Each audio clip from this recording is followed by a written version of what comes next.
C'est tout simplement la première arme hypersonique de l'armée américaine. Sa grande force, c'est la vitesse. Le Dark Eagle est capable de dépasser 6000 km/h avec une portée de plus de 2700 km de distance, soit un peu plus que la distance Paris-Moscou. Marine Le Pen compare la situation politique actuelle à un bourbier.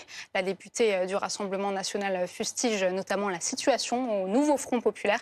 C'était ce matin sur BFM TV et RMC. Si on arrête ce puits, l'eau remonte donc dans le réservoir, les roches se dégradent, elles s'encrassent et une partie du pétrole devient irrécupérable. Et pour limiter les dégâts, ici, derrière ces murs historiques du Vatican, se cache une unité militaire pas tout à fait comme les autres. Leur uniforme coloré peut laisser penser qu'ils sortent tout droit d'une pièce de théâtre de la Renaissance. Mais ne vous y trompez pas, ce sont des soldats bien entraînés qui savent manier bien plus qu'une hallebarde. Ulysse Gosset, est-ce que la feuille de route d'Emmanuel Macron pour l'Afrique pourrait changer? En février, le président avait évoqué l'idée de base militaire co-gérée avec les pays partenaires. Oui, en fait, c'est toute l'importance du Niger où, justement, on devait mettre en place ce partenariat. Ils ne viennent pas pour une visite immobilière. En revanche, ils prennent une claque en venant ici. Imaginez ce géant de béton de 33 mètres de haut, 75 mètres de long, qui a été construit en 1943 par l'occupant nazi pour lancer des fusées V2 sur Londres. Parce qu'il fallait être costaud. Et regardez, on voit encore l'inscription de certaines représentations sur ces cabestans. Ici, Orphée. Il faut savoir qu'ensuite, cette machinerie a été progressivement délaissée après la Première Guerre mondiale.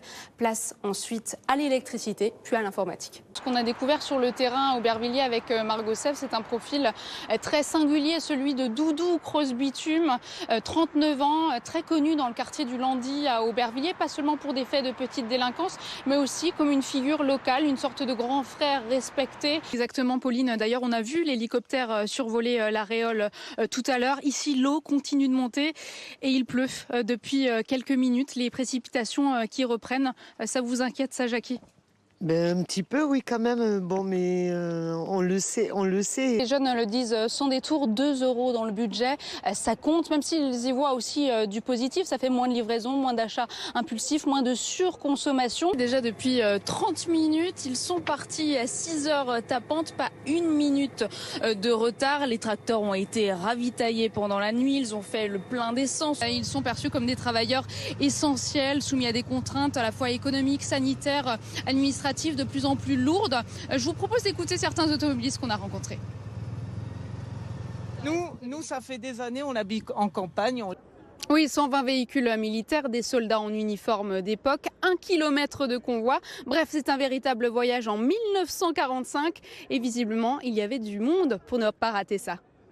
J'ai envie de voir les voitures militaires, parce que j'aime bien. J'aimerais bien monter sur un tank ou un char, parce que c'est gros quand même.